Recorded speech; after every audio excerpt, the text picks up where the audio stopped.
teacher go to school? And here's your... What do you think of what's going on right now, mate? These evil little invisible parasites. Satan-worshipping Freemason moron. Do you understand what I'm saying? We're not run by factions. Get the fuck out of camera! There are much more powerful international forces in play. Is this pink eye? Is this what pink eye is? I don't fucking know what's happening.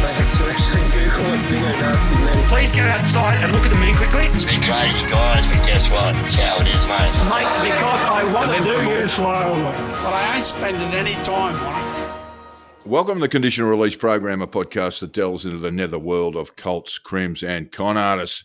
I'm Jack the Insider, otherwise known as Peter Hoisted for tax purposes. And I'm Joel Hill, and we need to talk about digital ID. Well, do we really need to talk about digital ID, Joel?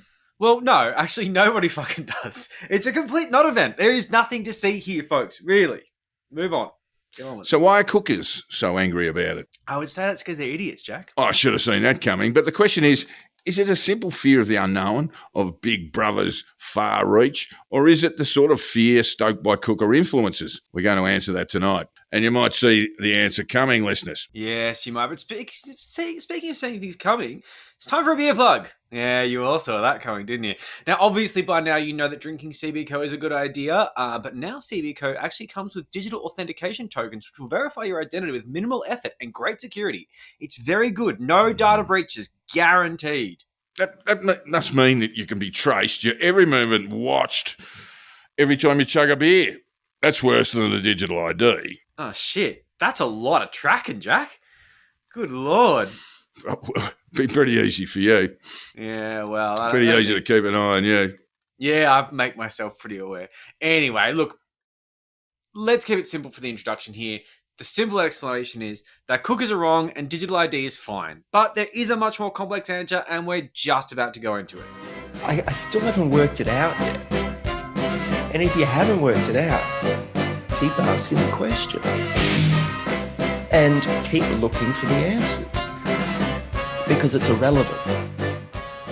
On Wednesday, 27th of March 2024, the Federal Digital ID Bill passed in the Senate.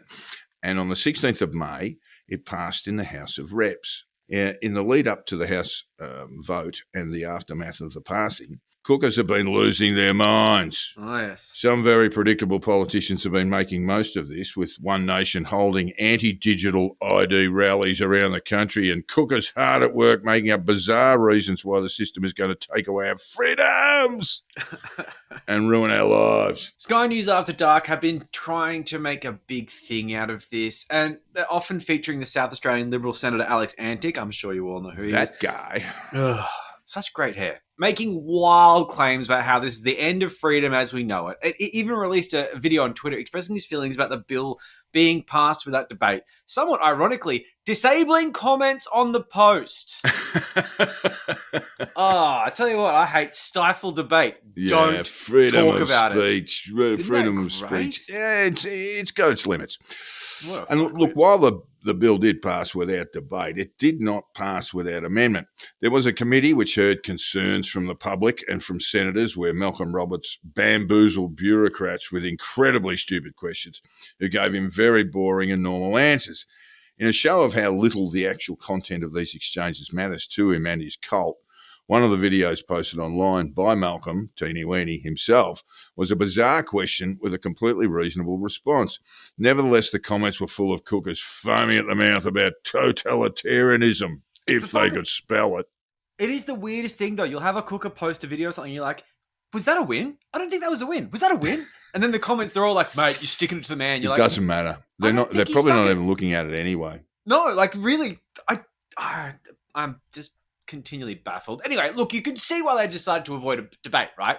You got these cookers grandstanding and basically just telling lies in the chamber, otherwise known as the coward's castle, because they have almost no accountability for what they say outside of the media and public opinion. And they just push their own bullshit political agenda off the back of a long series of blatant lies about a harmless piece of legislation. I don't see any reason why we should let them debate. I'm sorry. You've just proven you cannot be trusted to debate this. This decision was your fault. Yeah, that's you, Teeny Weeny.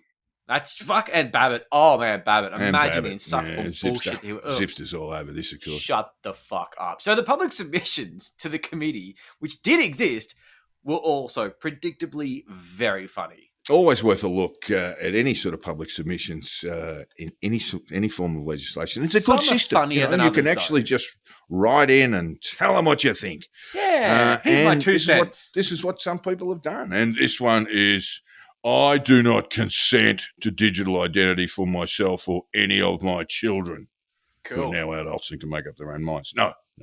It's a great I submission. do 'cause not it's- consent. It's the actual PDFs of the submission, and that's just this weird little like strip of paper that just said that. It was, I think they mailed it in. It was very fucking weird. Anyway, what can you do? Just do not consent.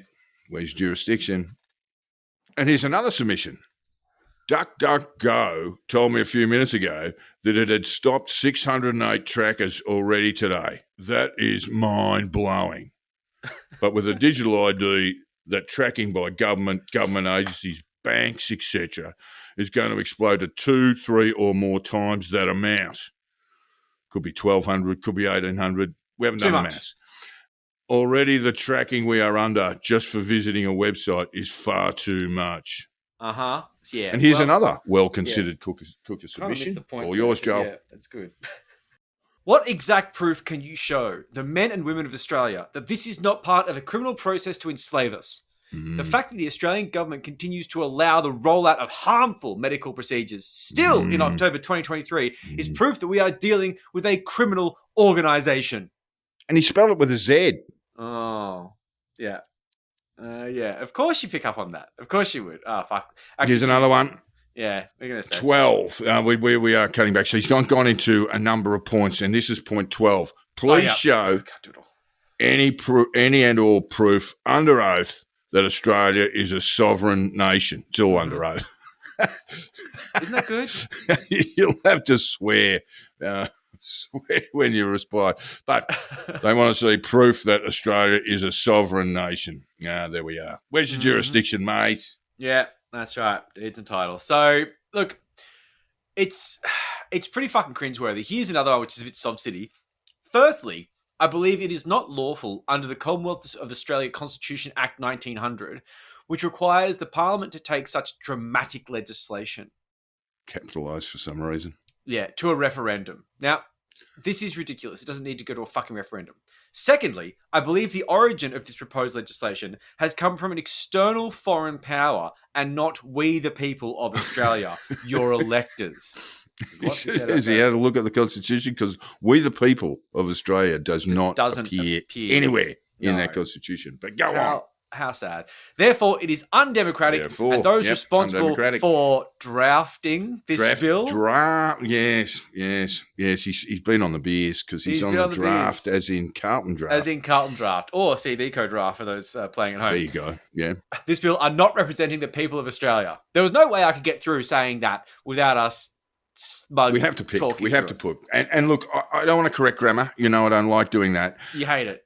But if you're writing a submission, or indeed anything outside a list of ingredients for waffle making, never ever write firstly. We already knew that, right? Uh-huh. And then don't write firstly, I believe. Because we already know it's your belief system, you fuckhead. Oxymoron or moron and oxy. You decide. That's right, those freedom pills. So, look, the submissions are a fucking goldmine. We should do a pre episode on them. Following up, we won't. All my promises are there to be broken. But there are just way too many funny comments to fit in the script. I really had to cut down. They were like the best ones, but there's like 50 other ones that are just as funny. Some of them did try and have like genuine concerns about like cybersecurity and usability. And then at the end, they'd be like, oh, yeah. And last time we heard safe and effective, I'm like, oh, man, I thought this was a genuine submission. And then you had to go all safe and effective on me. Just to think, I thought I could take you seriously. Look, there is an interesting part of this, Parliament-wise, which is a bit of an out-of-character move by the Greens. They're using their dissenting voices alongside the crossbench independents to fast-track the use of digital ID in the private sector, which is not very communist, Jack. Greens aren't cookers, Joel? Are you sure about that? Well, look, not really since Scott Ludlam left the party, I'm afraid. But he was a good kind of cooker, like the leftist type, like I used to be. Like, that's totally different. I'm sorry. You know, he's got good politics and he's just a bit of a cook paranoid like Yeah, I look, am. I suppose it's the product of intense lobbying by financial industry heavyweights such as the Australian Bankers Association, Australian Yeah. Payments Plus, and the Gross. Australian Retail Credit Association. Yeah. Other amendments included further protections to ensure it remained voluntary Mm-hmm. and mandatory reporting for police and security agencies if digital ID information is accessed. Yeah, and I don't really know what they'd get from it anyway. But a very interesting one here was one of the public submissions from Australian Payments Plus. This stood out somewhat. This is a sort of payment organisation. It's owned by Woolworths, Coles, and the Big Four banks. And they wanted an amendment to one of the privacy stipulations. And this was something that was found up by the Mandarin. But I double-checked Mandarin it. is an online media organisation that writes on the activities of the public service. Well worth a read. They do really your good work. regular read, at least a monthly sort of read the Mandarin. Anyway, This is, from the this is what submission, it though. said. The legislation should not restrict the ability to collect, use or disclose the attributes of an individual who identifies as Aboriginal or a Torres Strait Islander. That's fair. Well, is it though? Well, it was rejected by the minister. I don't necessarily think that we should have a digital ID that has race traits. I absolutely agree. Yeah. Look, on reflection, it shouldn't just say, well, these people can just sort of count themselves out. I mean, we are in a voluntary system anyway. Yes. And it shouldn't be, sort of excluding people on the basis of ethnicity or One of the race. things that I did see in the Australian Payments Plus proposal, the public submission they put in, is that they were saying this was for very benevolent reasons. But I don't know. Coles, Woolworths, Big Four banks, excuse me for not thinking that maybe the benevolence is a steaming pile of horse shit. I don't know. Call me a cynic, right? I don't know. But something tells me their plan to use race indicators. Anyway, presume it's the communications minister knocked it all back, Joe. Yeah, it was Katie Gallagher. Oh, Katie Gallagher. So what are we dealing with? Oh, no, well, she's in the Senate. She's got like 6 so portfolios, isn't she? Katie is finance. Minister for Women as well, I believe. Yeah, that's true. I think she's a busy woman. I got no issue with her. I think she seems pretty stand-up lady. Anyway, so look, the Liberal Party did vote against the bill, despite digital ID being something that they implemented. Wait, I mean, the Liberals are policy hypocrites, willing and able to switch sides on a debate whenever it suits their political needs. Gee, I'm really learning a lot about politics today. Yep. Here to help, mate. it's just wild. This is all their idea. It really is. It really hasn't changed. Like, it's ridiculous. So, firstly, you like that one? Yeah. Now, a report in 2014. Please don't say secondly before you go on. Man. I thought firstly is where I'll end it. There's a report in 2014 commissioned by the famously tech-savvy Abbott government recommended that this be done by the private sector to encourage competition and innovation, which, of course, was backed by the Business Council of Australia. If you can't trust them, who can you trust? So this is incredibly stupid for reasons we'll outline soon, but it doesn't even make any sense considering the fact that private companies already offer identity verification services. And this bill does nothing to stop that. Australia Post has one. Cool. Story. Fuck. Anyway, the Libs are pandering. But hilariously, in the Liberal Party dissent statement, which I actually read, they believe that a big government approach is going to undermine trust in the system. Now, not Alex Antic and Gerard Rennick on Sky News After Dark saying it's the end of democracy as we know it and freedom. No, people will be upset that the private sector isn't involved. Not because the nice man with the good hair told them that it was going to lead into a social credit system. Fuck off. Just fuck right off. Gee, the Liberal Party, they just don't seem to know who their constituency is these days. No, they don't. They lost them to Teal, so they could jot that down. Well, over to the minors, and very, very minor, teeny-weeny Malcolm Roberts. The digital ID bill, according to him, is a plan to, and I quote, transfer even more wealth into the hands of the world's predatory billionaires while using the Online Safety Act, Identity Verification Services Act, the Digital Identity Bill, and the Misinformation and Disinformation Bill to identify, apprehend, punish, and imprison anyone who resists his slide back into feudalism and serfdom. His slide back? Who's turning when he's his? And why does he hate surfing, Joel? I know, right? And the other thing that's really funny is the feudalism and serfdom. What, digital feudalism and serfdom? I mean, It doesn't you're the Luddite. Teeny wouldn't have made it as a serf. He just wouldn't have made it. He just wouldn't be able to harvest the crops. He wouldn't be able to till the fields. He wouldn't He's be a just good too carrier. teeny-weeny. Yeah, he probably would end up being a husky or something, like a dragging a cart. Look, yes, it seems like he's talking about the man, Jack, and it does seem a little bit dramatic for my liking. But anyway, that's what Malcolm's there for, bit of theatre. So yeah, he didn't go the non-gender specific pronouns at all, did he? No, not that sort of guy. I'm sure he doesn't believe in pronouns. However, so to explain what the digital ID actually is, well, you might already actually have one. 10.5 million Australians do, which is out of the 20 or so. Mm-hmm. You're an applicant. Mm-hmm. Oh, okay. Well, 10.5.00001. But of course, there are 20 million people who are eligible, so that's like half. You can apply from 15 years of age. Well, 15. Okay, yeah. Okay. I thought it was going to be 18, but it turns out it's 15. I looked that up in sort of response to the whole, they're going to make you prove your age through digital ID for social media. Your children.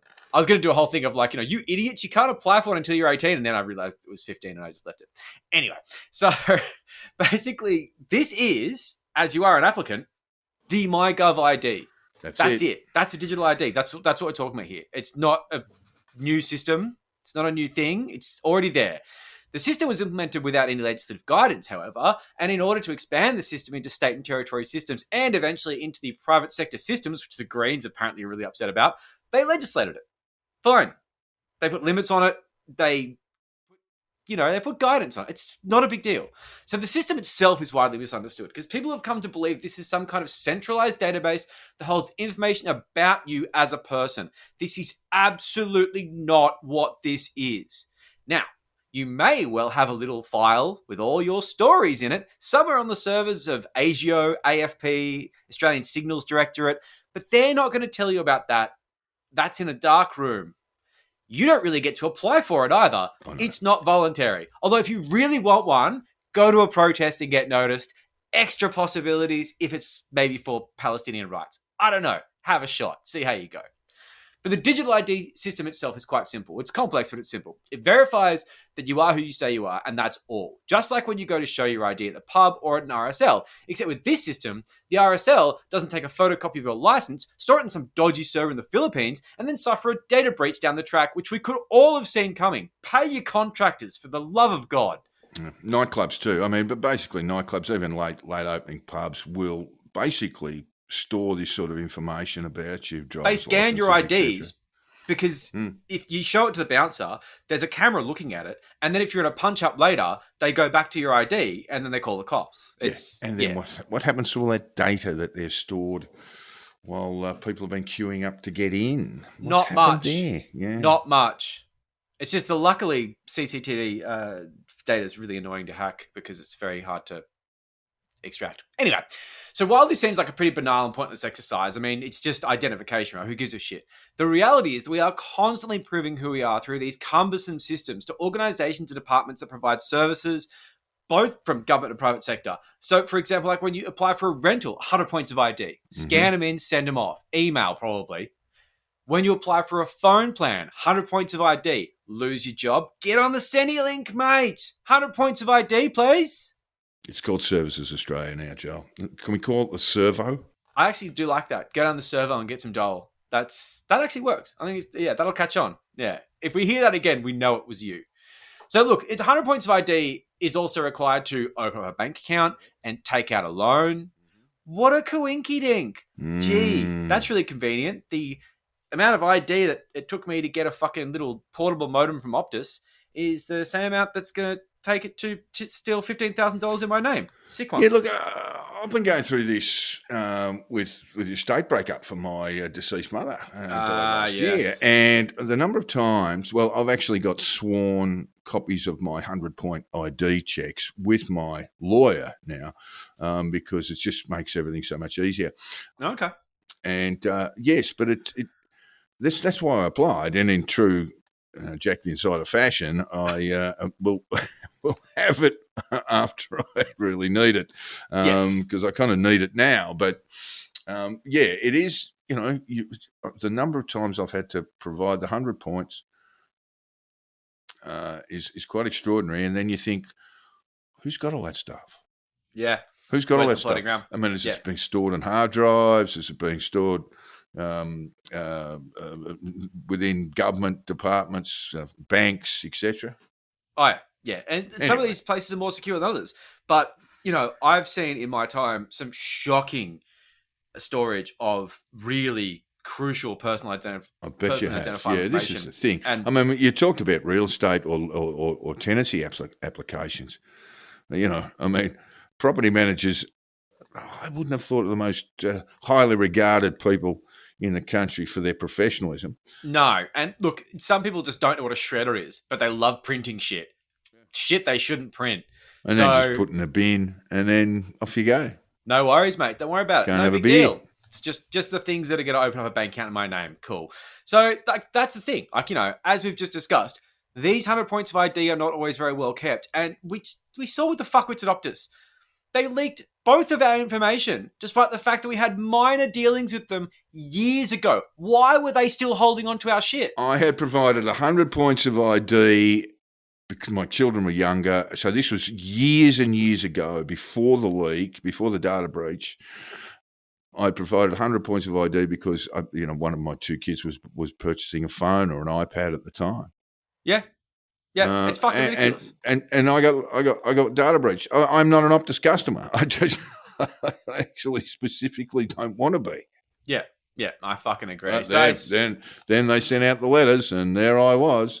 it's fucking So they had frustrating. been storing my data for up to 10 years. Yeah, mine was like 7 years after I'd done business with them. Mm. That's ridiculous and unnecessary. In the case of Optus, Medibank Private, and Latitude Financial, there's another one, the documents you sent them to prove your identity were nabbed quite easily, as it turns out, by hackers and then sold online. Woohoo! Yeah. They actually just locked, the US Attorney General's Department just arrested a Chinese national in St. Kitts and Nevis. Oh. And he had sold hacked data for $99 million US. Whoa, that would be some good That's shit. the allegation anyway. He's looking at some serious stir time. But anyway, these things are reasonably easily accessed. And using these documents, people can commit fraud and identity theft and make a profit. $99 million worth in the case of this fellow. Fuck, that's and with wholesale. a digital ID system, they would be prevented from doing this. And that's the thing. Scam prevention. This is where I have a fucking issue because it's kind of on that one, man. And that is the thing. It will be prevented from doing it to certain people in certain situations, but because Luddite cookers are even more scared of screens than buildings, we still have the old system and will have for a while. Thing. And chances are, dickheads like Optus will retain our information for years more than they should, as we just fucking said. But unfortunately, banks will still take a passport, a Medicare card, and utility bill as proof of identity because we have to still keep using these documents because we can't make it mandatory. That's tyranny. So that leads to the fact that still, even if I opt This into is still this system, happening. Yeah, exactly. I right. can still have credit cards and personal loans taken out in my name. This is because A, Optus can't find the fucking delete button, and B, cookers have stopped this being a much more cut and dry system. That's so annoying to me. Well, as a response to that, I think data storage should be legislated upon, and basically companies like Optus, Big other time. telcos, banks, finance companies, real estate agents, etc., Fuck yeah. should have to destroy this stuff within a fixed period of time. Yep. But look, when your identity is stolen and someone actually fleeces you like this, even if you get the debts wiped, you are going to lose a very large amount of your life dealing with it, and you may end up in court. Identity theft is an absolute nightmare. I know It's a an number of people have been asshole. through it. It's just awful. It'll fuck your credit rating. Yep. You almost become a non-person. Yeah. You can't get a phone. You can't get a house. It's fucked. And all because some idiot has made, whether it's a corporation like Optus or whether it's an idiot real estate agent who kept it on his desktop, kept your 100 points of stuff on his desktop, And then threw his unencrypted hard drive in e-waste, which was then picked up by someone who then took that There you stuff and go. just made a fucking bank Ooh. account. It's not hard. Hey, this computer's still working. Yep. Oh, look, what's this document that says passport on it? Oh, Medicare. They've got the same name. This is going we well. have I just wanted to sort of mention this too. I know we have the 100-point system, but my lawyer tells me just send your passport. That's all. Yeah. That's all we need. You got it certified and that, so I think maybe his signature changes that a bit. But even like, I'm not worried. I think it does because we talked about this on the most recent Black Label, and I checked, and the passport is only 70 points of the 100. Yeah, like a Medicare card and things like that. It's not hard to get to 100 from a passport. A passport is very strong. Yeah, there's a lot to it. And look, this is the thing, right? Like, you've got the digital ID. You can apply for it. A MyGov ID. You send them your identity documents once, hopefully. They make a nice little account for you, and then you can, theoretically, go about your business without worrying whether there is a scan of your passport that's going to end up on the dark web. And that, my friends, my dear listeners, is a fucking good thing. It's actually a bit of scam prevention, yeah. Yeah, it's going to stop us from being continually pot-shotted by fucking Romanians who are just getting our shit off the dark web for $1,000 in Bitcoin. For fuck's sake, guys, come on, get on board. Now, I have watched a fair bit of mainstream media coverage on this, and by that I mean like a series of 2-minute clips on YouTube. I'm not going too hard on this. And it has been theatrically stupid because you got these cries of, can we trust the government with our data? With very little to follow it. Like, can we trust the government, Jack? Can we trust the government? Well, where the fuck do you think you get your Medicare card from? And the passport? I do feel like that's an issue. Yeah. Can we trust them? Can we trust them to give us a Medicare card? I don't know why they give it to us. You have to give it back. It's essentially arbitrary. Obviously, it's because of all these checks and balances and basically legislated privacy acts and stuff like that. But I'm just like, bro, if you want my fucking passport, ask yourself. Look inward, all right? Because you've already got it.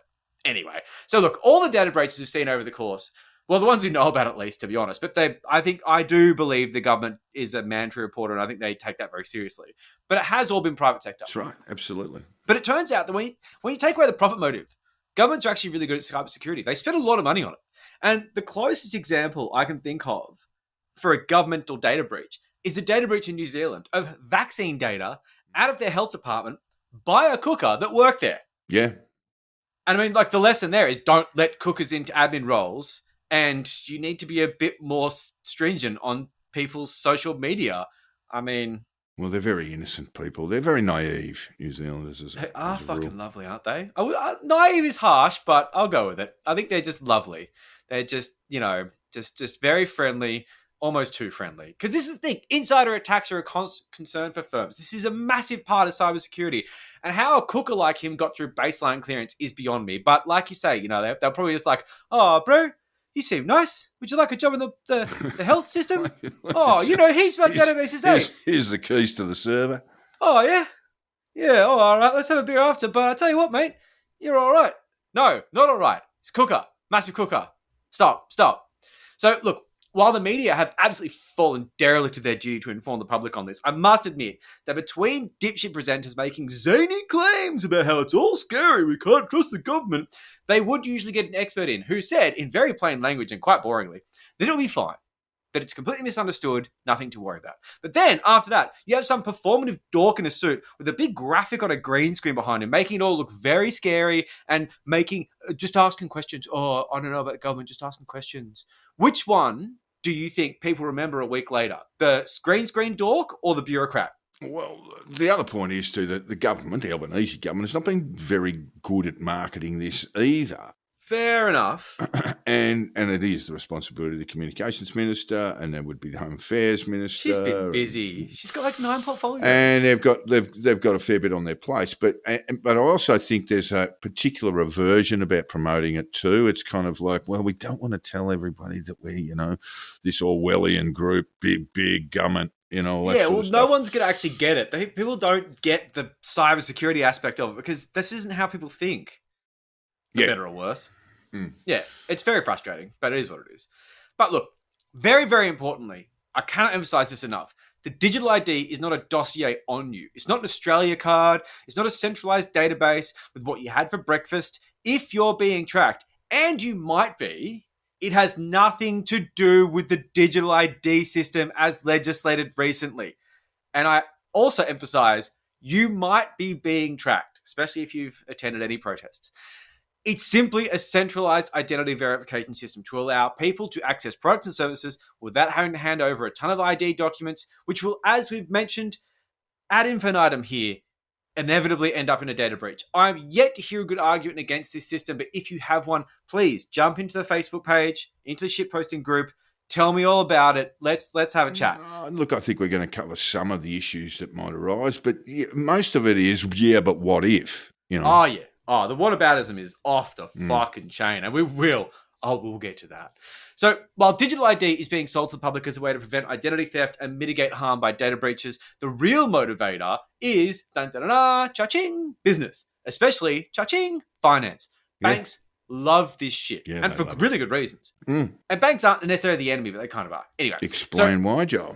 So good cybersecurity measures cost a lot of money. They cost a fortune, and banks have to eat that cost. It's an operating cost. And not only that, but when someone's identity is stolen, and then they make all these bank accounts and shit, the bank has to clean up some of that mess. It's a real pain in the ass. So they're on both sides of this. You can see why they're so excited about it. If they can reduce fraud, that is going to save a fortune. Really, and someone else is paying decent for it. money. The Yeah, it's Commonwealth is externalizing paying the for it. cost. Taxpayers are paying for it, not It's- them. So they're it's going to so love good. this stuff. Exactly. So, similar to telcos, online medical service providers, real estate agencies, the list goes on. Storing and verifying identity-based information and blah, blah on legacy systems is slow and expensive and annoying and absolutely prone to failure. Devastating, humiliating failure. Unfortunately, due to the insistence that digital ID remain voluntary, those legacy systems are here to stay.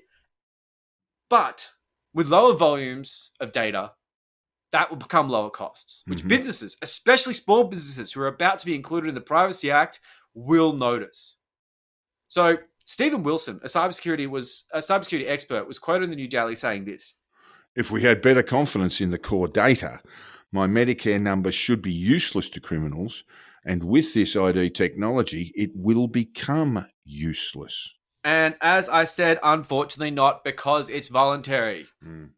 So while my use of digital ID will potentially reduce and offset the amount of identifying data held on random servers run by idiots, unfortunately, people can still buy my Medicare number off the dark web and still use it to steal shit in my name, which I'd really like to be able to opt out of, because I don't want to use my Medicare number. I want to use my Gov ID. It's safer. Now, I would prefer an opt-in, opt-out system where I could make this a reality and make my legacy documents almost useless for identity outside of, entering and leaving the country. But that isn't on the cards, mostly because of cookies. But otherwise, it has to become mandatory to be actually secure. And this is what makes it very difficult to sit in this uncomfortable midpoint. And at the moment, it's not voluntary. Not for me. I still have to allow people to defraud me so cookers can feel happy. That's really annoying. Whereas, if it becomes mandatory, the cookers are never going to stop talking about it. They're going to be fucking insufferable. Of course, this is if they still exist by then, because that is going to be like 2060 by the time we can actually shake a passport scan being a fucking way of opening a bank account. So annoying. So while I'm a bit of a cynic when it comes to the voluntariness of digital ID, there are still real concerns about the ability for people to use the system itself, and I get that. There is a digital divide, often along the lines of age, but also socioeconomic factors, language barriers, disabilities. These things will need to be catered for to ensure the system can be used by all Australians. For example, I went to the App Store, right? And I wanted to see whether cookers had gotten into giving the MyGov ID app bad reviews. I don't think they actually know the MyGov ID app is the digital ID, but that's fine. 1.6 stars on Apple and 2 stars on Google Play. It's not great. That's fucking terrible. So I'm thinking, the cookers have got in here. I'm expecting a litany of shit about medical choices. No. The reviews weren't left by cookers. Well, not on what I could see. They complained about difficulty using the app and having issues completing the authentication process. And while the reasons they had were almost all user-related problems, not to point the finger too harshly, we live in a society and we've got to make sure these people are all right, because at least they're trying to join. I mean, we should be fucking encouraging that, right? At least they're not out marching in parks about it. So my other concern is that while digital ID is far more secure than randomly giving your identity documents to private companies like fucking Optus, if someone's digital identity is compromised, that would give the hacker a lot of power. For example, the ability for hackers to actually compromise the system itself is very low on like an external data breach sort of perspective, the way you'd imagine hacking the mainframe. But we still have people falling for phone scams in a really big way. And this gives them a master key, a fucking big amount of power. So just to clarify, people who fall for these scams aren't stupid. I've met many of them. They are good, smart people. But scammers are very good at manipulating people, especially the elderly who are not tech savvy. So the process to apply for a digital ID is fairly complex and involves taking photos and other verifications. But a scammer will take you through that process to the very end and then get you to sign up for a fucking loan. Once you have that, if a phone scammer can get you to use your own digital ID to then apply for loans or at least authorize them or any other financial services, not only will they find themselves frustrated by that invasion of their privacy and feeling a bit silly, but they might be very liable for these things because generally speaking, when you get scammed, you don't get a refund. That money's gone because you technically did it for yourself. That's right. And that's really sad for a lot of people. It is. So, like, the way in which scammers will respond to this is going to be the most interesting part of the implementation. We're going to have a big forward-thinking way of making sure this isn't a fucking nightmare because this is a wide-open door for opportunistic fuckers to rip off the elderly, I think at least. Yeah, it could be. Yeah, look. So let's look at what the cookers are saying. The same fuckwits who seem hell-bent on forcing people to show ID at the polling booth to vote have suddenly lost their minds if it comes in the form of an app. Unsurprisingly. So there's this shitty post about Iceland circulating Telegram, and I tried to make this as short as possible because honestly, who wants to read this giant thing? Twitter Blue should not have taken away the character limit. So this social media post, it's going all over the place. It's an Australian living in Iceland who claims that their system is similar to the digital ID system that Australia were implementing, the one in Iceland. It's not at all. No, it's the not. Icelandic system is completely different. I refuse to try to pronounce this. It was introduced in 2008. I don't know. The words got backwards characters and shit in it. But it was based on an identification number scheme introduced in 1987. This is called a Kenatala. I can say that. I'm not saying the digital ID name. I'm just going to call it digital ID. It's way too cooked. Of course, the post is written by some right-wing conspiracy theorist type. Not quite a cooker, but more like a cranky libertarian I hate government type. So, like, I'm not going to take him seriously. But he claims that it's impossible to live in Iceland without digital ID system, bank account, phone services, power, blah, blah, all linked to the digital ID or the much less digital Kenatala. And he claims in the post, quote, "You cannot not have a digital ID to live in Iceland. It's impossible." And take-up rates in Iceland are high. 97% of people have the digital ID. 75% of people over 75 have the digital ID. I guess the other 25% of people over 75 are dead. Well, I mean, what are they doing? What are they doing? How is that 3% of the population they're still surviving? able to use Kenatala, Joe. Well, are they? Because you cannot not have a digital ID to live in Iceland, Jack. I read the post, Jack. Yeah. I read the post. Yeah, I understand hyperbole, Joel. Were you even listening? Yeah, I know, right? So this is just fucking dumb. But I think it's very funny that 3% of the population that don't have the digital ID is also just a number that keeps on coming up in elections with cooker candidates. So it is, yeah, 3%. They're so consistent with their representation. I like that. Just, in Iceland, 3%. So this guy either accidentally or purposely misrepresents the Australian digital ID plan. It's not a digital Kenatala. It's just a digital fucking auth token, idiot. But yeah, cookers are loving this post because, of course, it says what they want to say. And it's like, oh, but this guy lives there. Yeah, cool. That makes him totally trustworthy. So digital ID will make it easy for people. That thought did cross my mind. So digital ID will make it easier for people to access services and conduct businesses. Sweet. I mean, it just makes things more frictionless. Cool.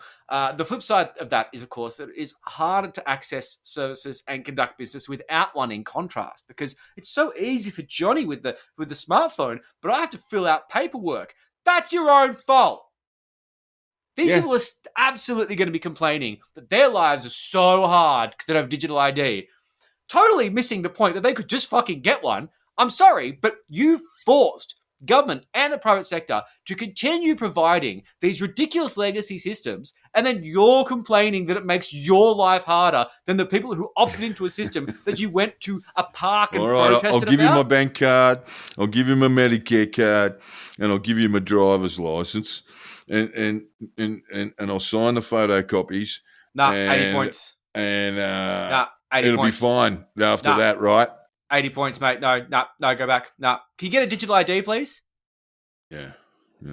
Fucking idiots. Anyway, so Maria Z has shared a post from an Australian electrician, and this, I saw this and I just thought, nah.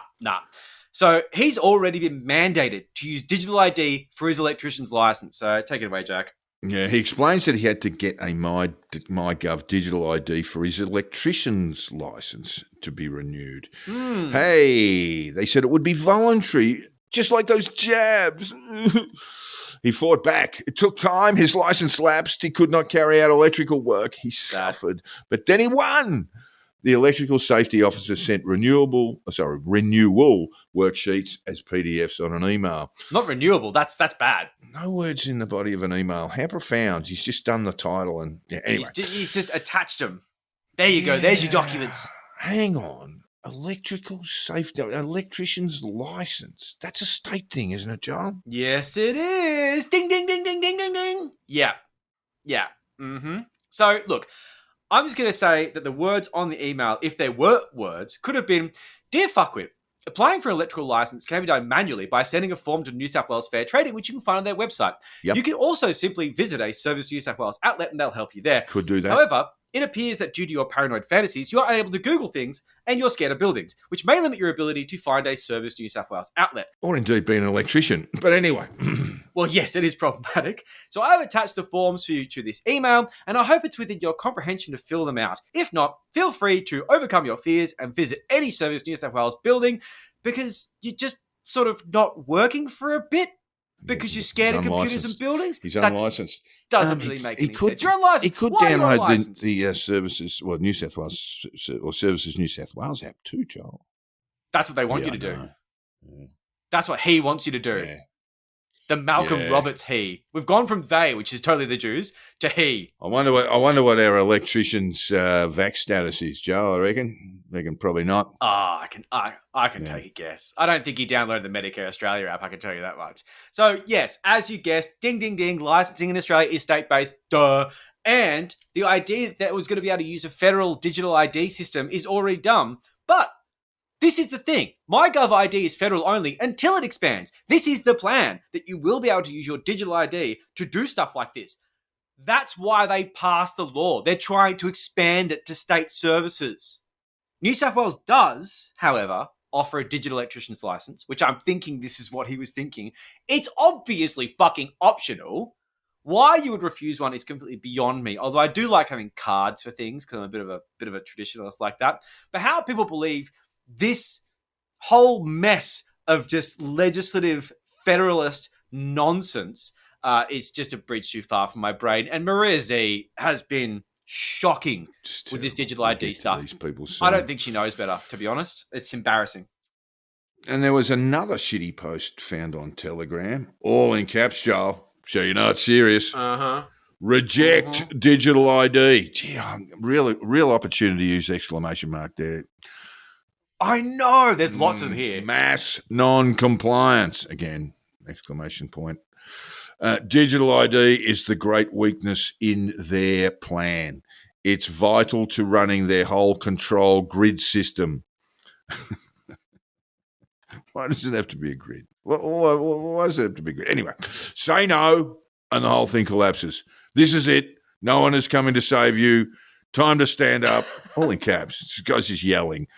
Oh, it's all in caps. Time to stand up. Every one of us needs to do whatever we can to fight back. Get loud. And then he's taking the caps lock off. Yeah, taking the caps off. We need to warn and awaken. Sorry. Caps back on. Caps back. Every person possible. Caps lock back on. The final war for humanity. Yeah, so the final war for humanity is a website that helps you get a phone plan. And the purpose of that is to make sure that you don't get data breached by fuckheads like Optus. That's worth going to war for. I actually thought the final war for humanity would be much more blood, more problematic. I actually feel quite a sense of relief. Anyway. That's actually quite nice. Does this mean we have peace forever? Cool. Problem solved. Well, look, as much as I'd love to leave it there, Jack, I can't because we have some bigger fish to fry here. But let's get some real meat and potatoes here. They are coming for our fucking deeds and titles. Bastards. Deeds and titles, mate. They're Deeds coming and for us. titles? They have the jurisdiction. They've got the jurisdiction. Actually, they don't have the jurisdiction. That's state-based. Anyway, no, but the deeds and titles. They're coming for it. Now, so this is, I can't fucking believe this is a thing. So apparently you won't be able to own property without a digital ID. There is no basis for this whatsoever. There's a video on this. I vaguely looked through it. It was subset nonsense. I refuse to repeat any of it because it's boring. It wanks on the torrent system. No one cares about that shit. You know, no one fucking cares. In New South Wales, though, paper titles have been gone since 2021. E-conveyancing is new normal. It's been all privatised. It's a fucking mess, to be honest. But it goes without saying, the government is not going to seize your land because you don't have a digital ID. That's incredibly stupid. But cookers are sharing this shit like wildfire. It's all over fucking Telegram. And the politicians that they look for clarity aren't saying, oh, no, of course we're not going to take away your houses if you don't have a digital ID. That is actually in the Constitution. Making a YouTube video on that. Well, yes, on just terms, of course. As we know, thanks to the castle. Best law lecture I ever had.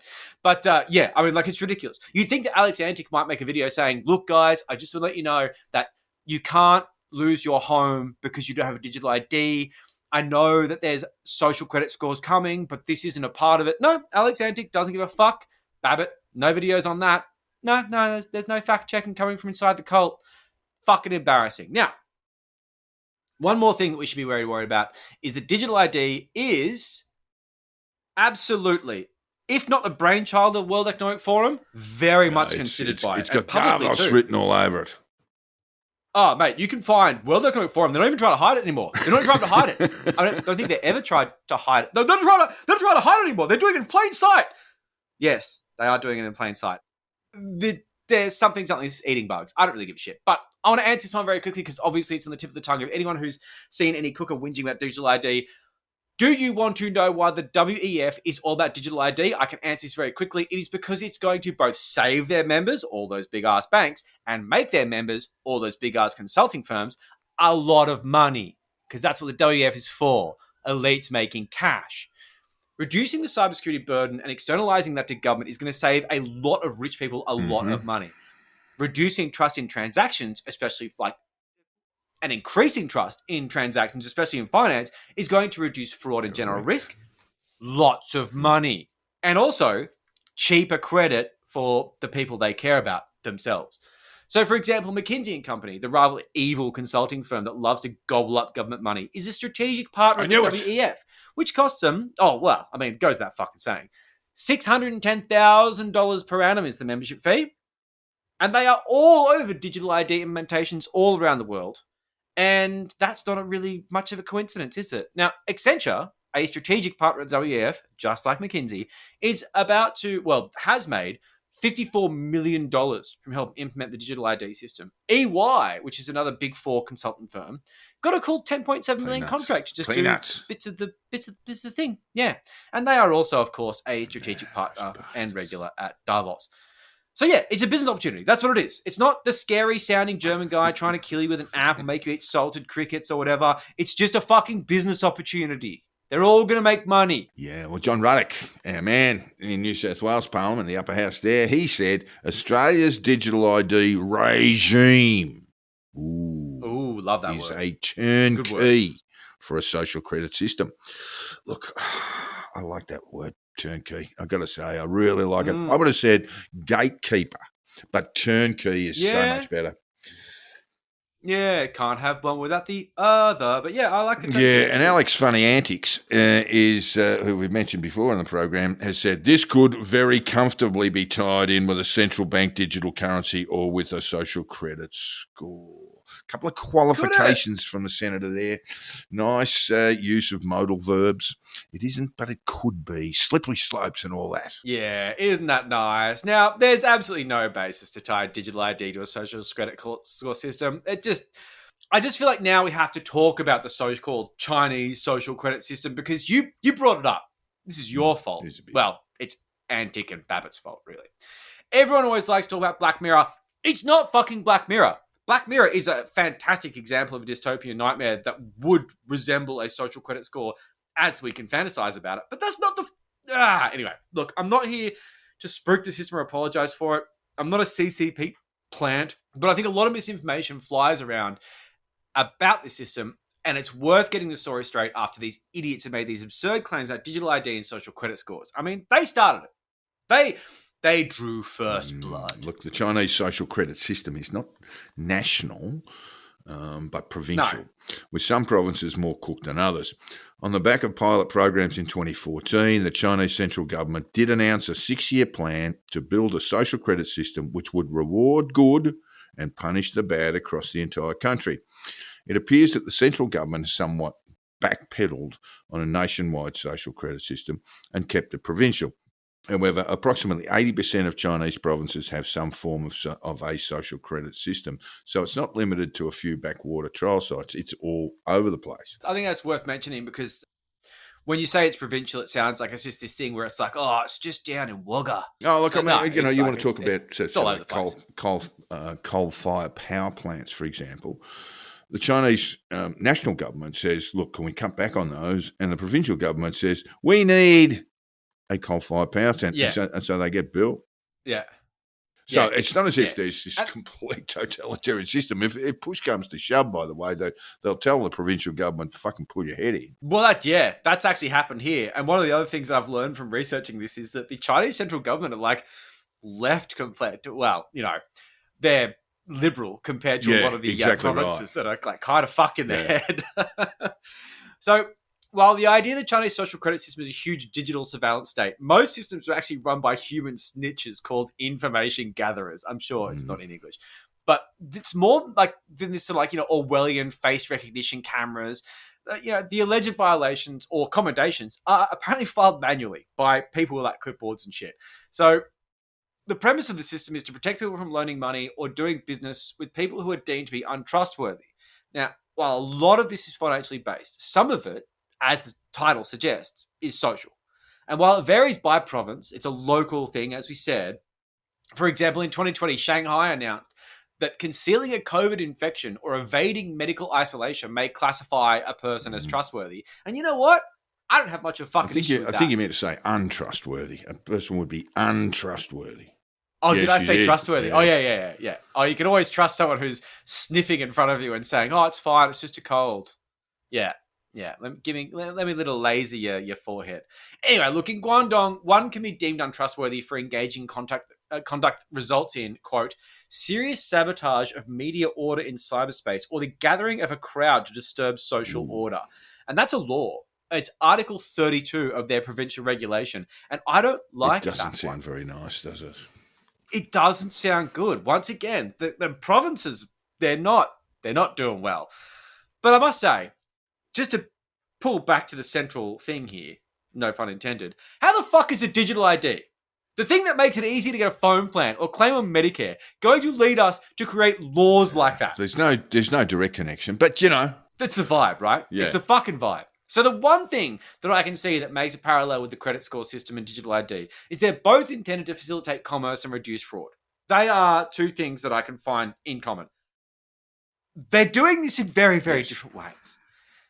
So, of course, you can have cookers saying, blah, blah, pandemic measures, tyranny, blah, blah, blah. Oh, look, you know, we saw in 2020 what they're capable of. They'll just do it all again. You know what? Most of those fines they picked on Western Sydney kids riding on bikes after 10 p.m., they got scrubbed. And most of the cookers who went to court, unless they were literally, like, denying themselves bail, got a slap on the wrist. Even if they made it that far. Do you think they've been removed from the database, though, Joel? Oh, Yeah, no, I think I'm some not of those sure. I cookers mean, have has he got any priors? long Well, dossiers. he did ride his bicycle after 10 p.m. during the pandemic. We got him for that. I'm afraid that has nothing to do with digital ID. No, nothing whatsoever. But yes. And it might have a little bit to do with the social credit system, but we don't have one. One thing that many people in the West have heard about, blacklists, sometimes referred to as the deadbeat lists. This is in China, that will limit not only the individual, but also the people they do business with and can even impact members of their family. Other popularly mentioned behaviours that can impact scores are an individual not visiting their parents on a frequent basis. That's you, Joel. Untrustworthy. Yes, it is. Well, we don't Jaywalking, talk. seen you do that too. Walking a dog without putting it on a leash. Smoking in a no smoking zone. I've done that a couple of times. And cheating in online video games.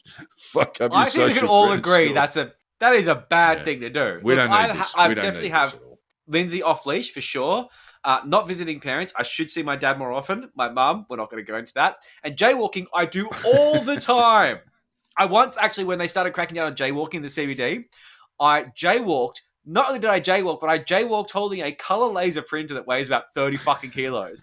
And the cops were having a lunch break. Thank Christ for that. I think they were cracking. Yeah, they've been cracking down on the jaywalking a little bit. Yeah, but like, I know that jaywalking is illegal, but jaywalking holding a giant piece of office equipment is probably... And you know, the first thing you do when the coppers do pull you over for jaywalking, Joel, is go, this is the response that just will stop all further action. Just go, why aren't you blokes out solving a few murders? They love that. They do love that. They'll love that. They'll love that. Oh, there's kiddie fiddlers in Parliament, but you won't touch them. Expose the 28. And then, expose the 28 kilos that you're fucking carrying across the road when there's no fucking traffic lights. Anyway, so, look. All of these horror shows can be appealed through the court system, Joel.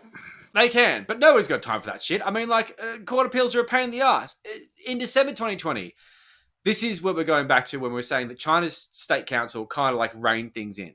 They published a policy guidance to ensure that local governments don't go overboard with the social credit regulations and only punish behaviours that are already illegal under Chinese legislation, as opposed to their fruity fucking insane articles they put into their provincial bullshit about disturbing social order. The main issue with this is that gives you a moment of reprieve, because I'm not going to sit here and say that the central government's Chinese laws aren't kind of shit already. They're quite a lot shit. They might not be as fruity. It is a totalitarian state, Joel. It's not great. So, like, yeah, okay, they're not going to be as creative and weird, but they're still bad. So the policy guidance did result in one province, which is famous for their incredibly cooked social credit score system called Rongcheng. They had to update their regulation and remove the more insane shit that would dent your score, like real minor shit like gum and stuff. But they also allowed residents to opt out of the system. And now they can say it's voluntary.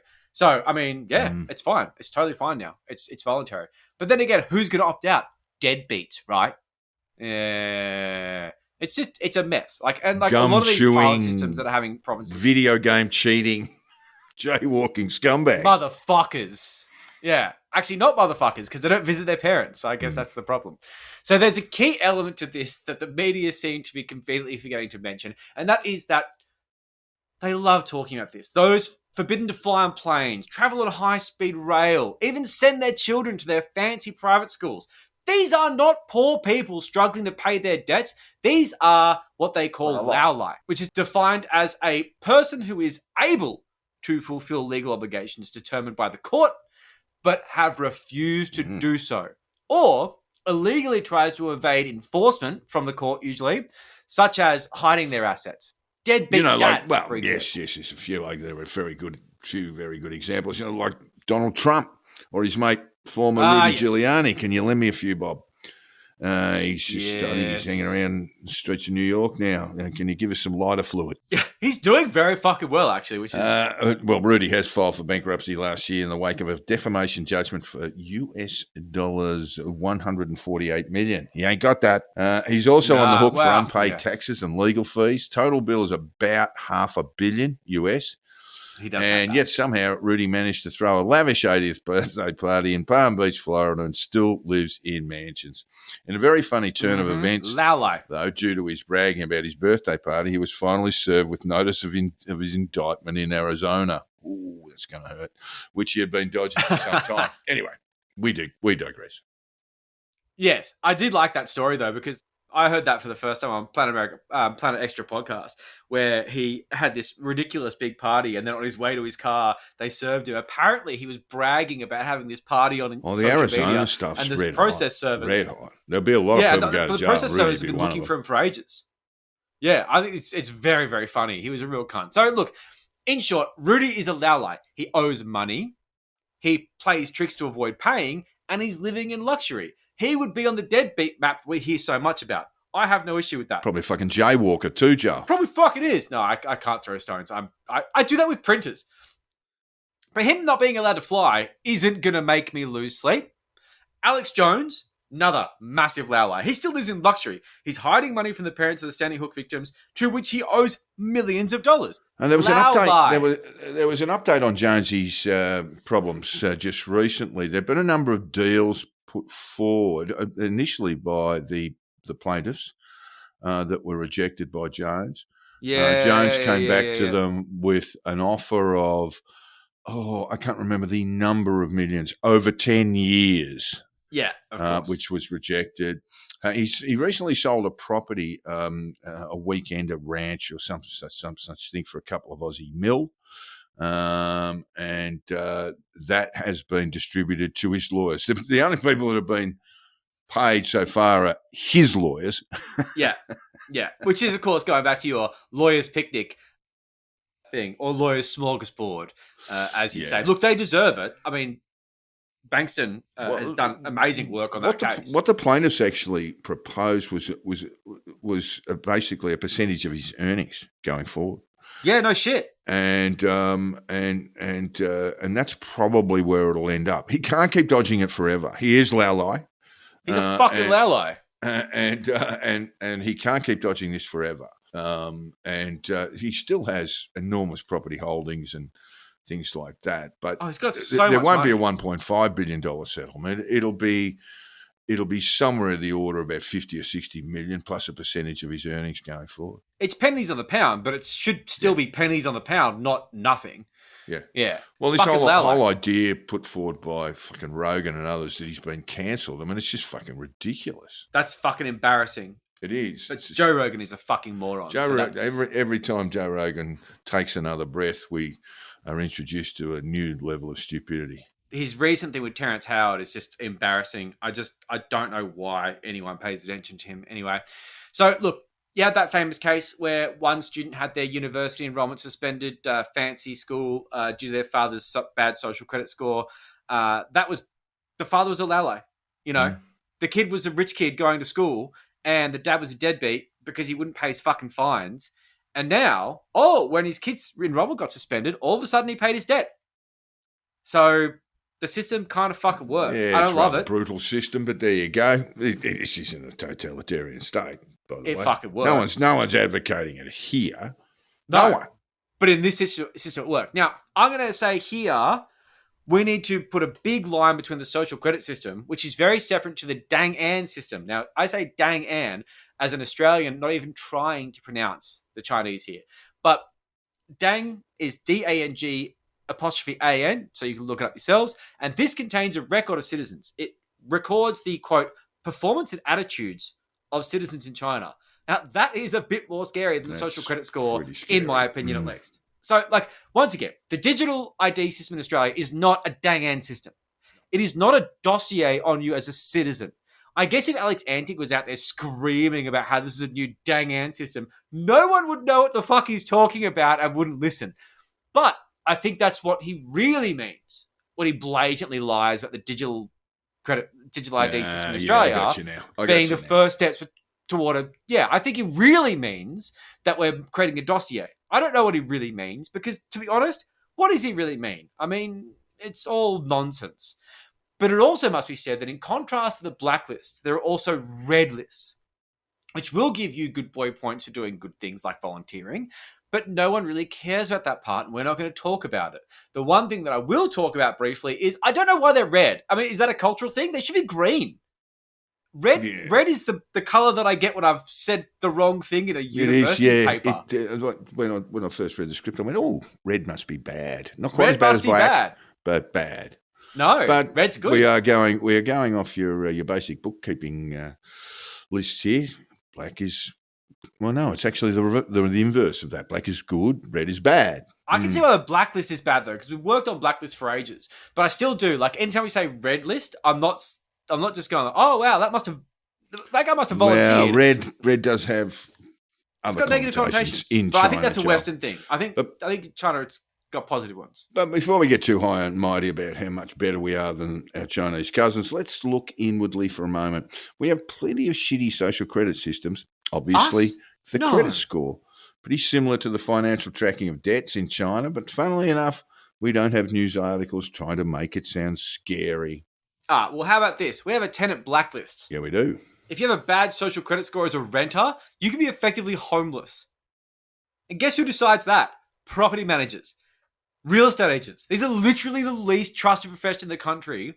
I'd rather government snitches with fucking clipboards decide my fate than have a fucking property manager decide whether I'm allowed to live in a house or not. So in addition to that, and this is something I found out, this is like another annoying technical fucking innovation from some app manufacturing fuckwit. There's a service called Trust Bond, which is intending to replace cash bonds in rental properties with a trust score. It's meant to alleviate the burden of a bond, of course, just by making you pay a fee to be trustworthy. So basically, the tenant pays this non-refundable fee to this service. Non-refundable because it's not a bond. You're just paying for it. And this uses information they gather from the internet, including your social media presence, to establish this sense of trust. This is meant to do this thing of replacing the cash bond, but what it does in reality is it just creates another fee to be a renter to make sure that your landlord approves of your social media profile and who you vote for. So before you apply for a property, maybe go and like retweet Jordan Peterson a bunch of times and start talking about grind set. Get some Babbitt fucking quotes. Because that'll get you a fucking property now. That's the dystopian nightmare we live in. Yeah, look, your eBay feedback is a social credit score too. It impacts on your ability to sell things. Your Uber rating, same stuff. I know a guy can't get an Uber account because he's been very naughty. Oh, no.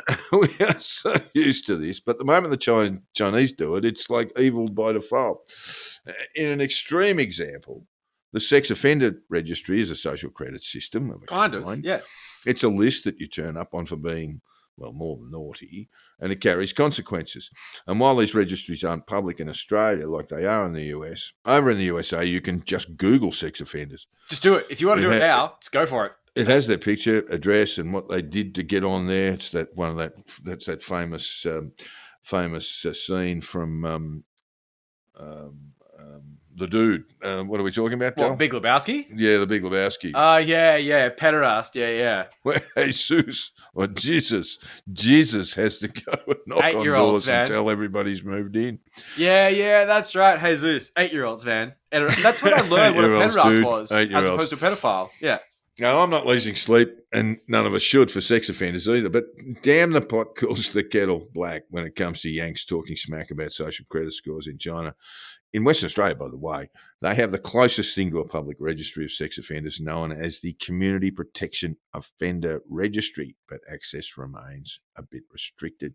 Yeah, you can't really have people going on vigilante sprees around the place, It's just like not healthy.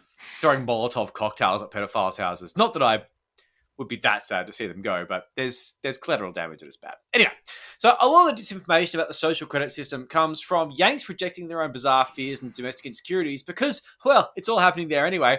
And of course, trying to harvest clicks and gain clout, which is something we've seen constantly and we are very bored of. So there's a video online of a man in a blue suit putting up QR codes above doors, Chinese guy, of course, and this is said to be linking the QR code to the social credit score of the inhabitant of the unit. And I don't think anyone at home is going to be surprised when I say it's fucking not. It's a QR score. It's a QR code to scan for maintenance requests. You like so you scan that, guys. And you can contact the maintenance of the building, and the maintenance guy has to scan that to prove that he actually turned up and did the work. I'm cool with that. Sometimes it has profiles on the inhabitant. That's not an issue. It's really not about that. This is everywhere on Twitter. And unsurprisingly, it often lacks the community note fact-checking that Elon says is so effective that it's going to get rid of disinformation on Twitter. No, it's a right-wing shithole. So the Australian government also has a good character test to screen potential migrants and even visitors to the country. And this is based on a fairly opaque process that absolutely involves having a bit of a sticky beak in their social media and seeing what their political beliefs are. Luckily, most of the time it's right-wing fascists who get rejected. But at the same time, this is a social credit system. Like, don't pussyfoot around that. That's a fucking social credit system. And also, like, let's just get down to some real depressing shit here. People laugh at the idea of having to visit their elderly parents or suffer a negative score in that regard. And I get that. It is very funny. It's a cultural thing. What's our culture? Oh, our culture is punishing parents. Yeah. Lock them up. Put them in homes. It's good. So the Parents Next program puts some parents under a participation plan that sets out mandatory activities and appointments for their Centrelink payments to continue. These can involve swimming lessons, which are expensive, and you're on Centrelink. That works. Or taking their children to libraries, to story time. Story time? Where have I heard that before? Forcing parents to take their children to drag queen story Can I just time. also break away, Joel, that it was the Abbott government who released the no jab, no pay policy, which remains in place in federal. And that is for childhood vaccinations. And if you don't get it, you get nothing, man. Nothing from the survey.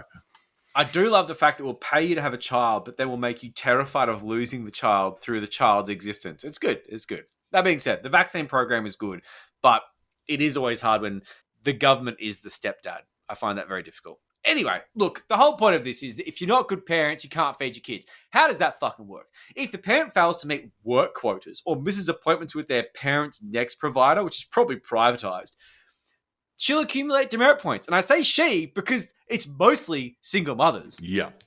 Too many demerit points and payments are cut off. Wow, that's awful. really good. That is awful. That's going to make the kids so much happier because they'll be so much happier with no food. They'll be distracted from all the horrible swimming lessons they've missed. What the fuck, man?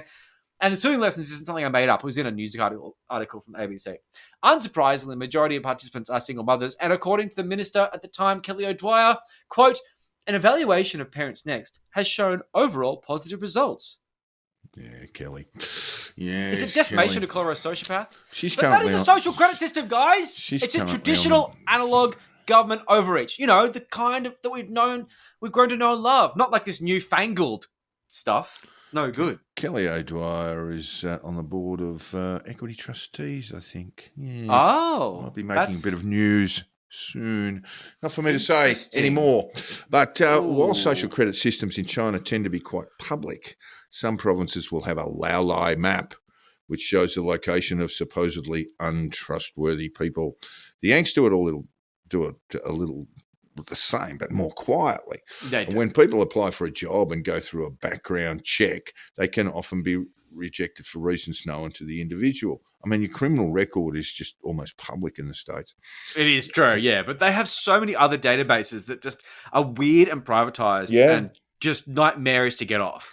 Simple allegations of theft from employers, not convictions, just allegations, can be recorded on this opaque database, leading people just trying to get a job having a low score. In the US, it's routine to be rejected from jobs due to a low credit score and to be refused housing upon application. This can include medical debt. We know people, you twist your ankle in the States and you're going to be bankrupted for it 3 years later. Oh, I'm sorry, Jack. You can't have a unit. You twisted your ankle once. That's right, yeah. Now you live in your car. Yeah, sorry about that, mate. You just you're not worthy of a home. You once got sick. So one way to get a low score on one database is to return too many consumer goods. Ooh. Seriously. And it's even worse if you don't have a receipt, you get like more demerit points. Ooh. These are fucking social credit systems. You dystopian fucks. Most definitely. Oh, man, like capitalism is so much better than communism, right? So the main difference being that these are run by companies, not by government. Does that make them more or less accountable? I actually don't know. Probably less. That's a PhD. I don't know. None of this relies on digital ID. However, all of this is just good old-fashioned cunty capitalism. Databases and names, deeds and titles. So polling shows about 80% of people either somewhat approved or strongly approved of the social credit score systems. They're not unpopular in China. In China, yeah. I wouldn't exactly call China democratic. The people appear to be happy with the system, which is fine. Cool. No worries. Very few people polled strongly disapprove of the system, even in the category of people with no confidence in the government. Oh, gee, they would have special files for them. They would have special files. They'd be in Xinjiang. They'd be getting locked up round about now. Look, let's be honest. After Mao's Great Leap Forward, which killed an estimated 30 million people by starvation and execution, anything else that the Chinese government comes up with is going to be seen as a bit of a bonus. It can't be worse than that. I must say, I didn't put the whole thing about Sesame Credit, which is a privatized sort of Alibaba credit score system. Oh, there'd be that too, yeah. Goes through this whole thing. There's a lot of private interest in this. And so funny, the guy's name is Jack Ma. Not Jack Mao, Jack Ma. And you're like, ooh, that's very close to Mao. And yet you seem to be making your own very sketchy social credit system based on your weird company. Anyway, so the social credit score system over in China are based on very different cultural understandings of this sort of trust and untrustworthiness. It's a cultural thing. I'm not excusing it. I'm not excusing the authoritarian approach to it. I'm not excusing it to hardline authoritarian communism. But we simply don't have that kind of culture here. And what I'm saying is that we are a Western city that prioritizes freedom as a concept. These kind of systems won't fly in an electorate like Australia. Try and introduce this shit at your fucking peril. And no, it's not a stepping stone. It's not a slippery slope. They don't fucking exist. Shut up. Even during the pandemic, the only people who didn't think these measures, which were draconian, were temporary, were cookers. They all went on about how this stuff would last forever. Well, I tell you what, the last time I went to the pub, I didn't have to prove my fucking vaccination status, did I? The rest of us were cautiously realistic about what was a drastic emergency temporary measure. And I tell you what, as I think we all said, if that lasted much longer, we were all going to be on the front line with the cookers. So while we have these cooker politicians jumping up and down about digital ID being the precursor to a social credit system, it's important to reassure them that we already have social credit systems.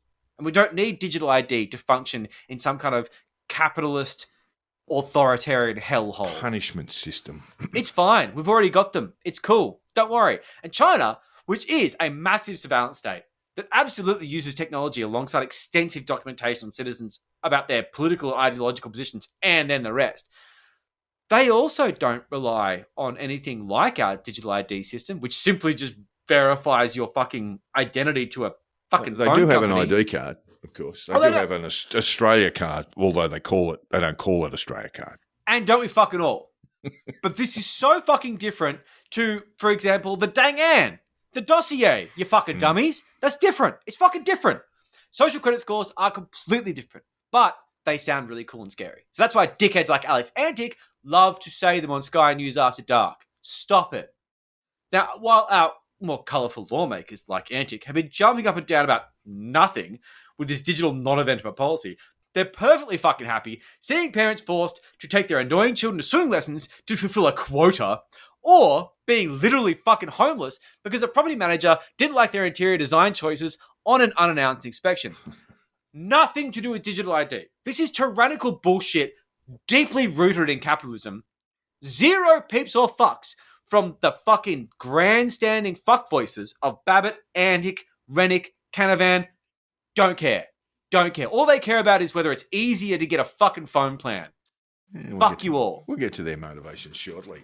Now, to explain what CBDCs are, Yes. I'm going to use some tweets from our very own, well, he's not really mine. I don't want to take possession You're of this guy. from Victoria. Victorian Senator Zippy Babbitt. Go on, Zip. Tell us what this is all about. This is Get in there. CBDC.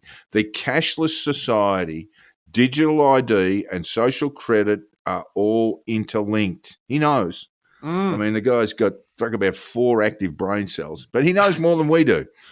We are rapidly running towards a government where the all-seeing eye. He would have been looking. Probably watched the movie Lord of the Rings. The all-seeing eye of government, and those who pull the strings of government from the shadows will control every single aspect of our lives. Resist now while you still can. Ooh. Worthless fat fuck. How And foreboding. here's another one. Central bank digital currency, CBDC, is more of a threat to our freedoms than a standing army at the gates. It has the potential to the fucking gates. Jesus Christ, man. He really is a fucking weirdo. It has the potential to completely control every single aspect of our lives. We must reject the CBDC. When combined with digital ID and the coming social credit system, we've just said there's nothing going, you can start to understand the digital prison that is being built for every single man, woman, and child. He loves children, doesn't he? In our nation. He does. He's developed a very colourful turn of phrases, as hipster. I think he's probably upgraded his speechwriter. It's good prose. I reckon, but he was advertising for a new videographer, and obviously the other one left. I guess he didn't pay Rukshan his invoices, probably. And he'd be saying to the videographer during the interview, can you write? Yeah. Can you write words and that? Can you whack us down a speech, Without mate? misspelling them? Because That'd be sick. I'm not very good at that. So, yeah, I don't think he wrote that either. You can usually tell when Babbitt wrote something because it's on Twitter. The gates, barbarians at the gates. Yeah, it's not him. What he's referring to, a standing army. What? A standing army doesn't. Oh, Jesus Christ! There's an oxymoron right there. Well, it's not an oxymoron. Standing. It's a contradiction. A standing army at the gates. A standing army is an army that is in its own home, in its own country, and that is the size of it, right? That is its potential fighting power and stuff. But a standing army is what he's talking about is an invading army. A standing army is just, basically what your military capacity is. So a standing army doesn't stand at the gates. An invading army stands at the gates. That's very funny, actually. I didn't actually know that. He's a fucking idiot. But I just figured it sounded very Game of Thronesy. But look, I'm just going to say that from those two tweets, which should have a 160 or 240 or whatever character limit like Twitter used to have, do you know anything more about CBDCs? Well, Investopedia describes a CBDC as a central bank digital currency, a form of digital currency issued by a country's central bank. It is similar to crypto, except that its value is fixed by the central bank and is equivalent to the country's fiat currency. There's a term. There's a term that our good mate Pete just loved the sound of. He said, Jesus, I thought it was just a car. Isn't it just a car? He really. So fiat currency is your dollars and cents. Yeah, which is backed by a government. It's it's a promise. It's fine. Look, it just sums it up, right? Like that is it's just a digital currency. So we'll get into the sort of the boring parts here. There are two kinds of CBDCs which we should obviously be scared of, which is wholesale and retail. There's wholesale CBDCs which can be used between central banks and banks. This is basically just making the intention of large transfers being cheaper, quicker, and especially more reliable. Because right now things are so manual. There's a whole bunch of bean counters doing a lot of menial shit. It's pretty crazy. Now, otherwise, we've got retail CBDCs. And this would replace existing digital currency as we know it, with very little difference to consumer, because we're all using digital currency all the fucking time. We tap things without even really thinking about it. But in the back end, the main difference would be the speed and accountability of the currency. See, it'd be much more difficult to defraud a system based on CBDCs because of the inherent nature of where they're built. And I'm not going to go into the nerdy shit about how these things work. But bank transfers these days appear to be instant. They're not really. It's based on trust. That's not based on actual transfers. It's just that they know that you're good for it and it's fine. The transfer will be completed immediately as far as you know, but all the clearinghouse shit still happens. It still happens. I received a bank check for a fairly significant sum of money, and I banked it, and they said it will take 3 to 7 working days to clear. Yeah. I thought, Jesus Christ, have I been hit on the head and woken up in 1995? Well, unfortunately, that's how the cookers want it. Yeah. We can't have nice things because you CBDCs... can, but you're just going to have to wait 3 to 7 working days. Well, no, I'm sorry, but having it immediate, this is the fight of our generation. This is the end of all wars. If you don't take up arms on this, your standing army it's not see the Bill end Gates. of all wars. It's the war to end all wars. Is there? Yeah, well, yeah. Keep So, going. look, when it comes down to it, old money is dumb. There's a bunch of checks and transfers. We don't really know about them, but they're happening. There's dusty legacy systems that are run on programming languages I don't even want to talk about. It's just bad. It's bad. The main take-up of CBDCs has been in the developing world, where bank accounts are the exception, not the rule. In 2022, 6% of adults did not have a bank account. It's in the United States. 6%. In the USA. The number worldwide is around 24%. 1 in 4 people on this planet do not have a bank account. That's not good. And I presume we're not counting children. It's always a difficult thing, but yeah. Maybe we are. If we were counting children, you'd probably get that 24% anyway. I think you'd find that it goes up pretty hard. But look, either way, it's fucking alarming, right? people don't have bank accounts because they're unbanked, as they call it, as when I was Debanked. Yeah. Googling it. Debanked, yeah. So 3 countries have launched these CBDCs, which is the Bahamas, Jamaica, and Nigeria. And the reasons across the board was basically financial inclusion was always in there. Too many people don't have bank accounts. Uh-huh. Also, reduce the cost of handling cash. In some places where guns are fucking everywhere and they're all psychos, Nigeria, this includes Jamaica. security costs. I mean, if you've been to a developing country and you've seen the fucking machine guns and shotties with the banks, man, Pakistan watching money move, or man, South Africa. chilling. They are to the fucking You need a teeth. small army, just go to a ATM. Yeah, basically. But then you've also got the issue of criminals who are laundering money. They're trying to reduce that by introducing digital currencies that are going to make it more KYC, which is know your customer, more identity. Yes, but this isn't a problem.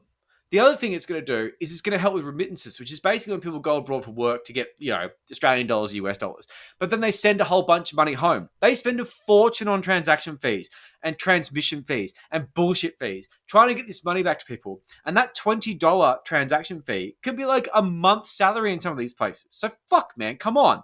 Have a fucking heart. Look, there are 36 pilot schemes, which include one in Australia. However, the argument against CBDCs in places like Australia isn't as much about tyranny, but more about why bother. We have a fairly robust system as it stands. We have tap-and-go portals at every store on the street and even use them for public transport. So who is saying this the loudest?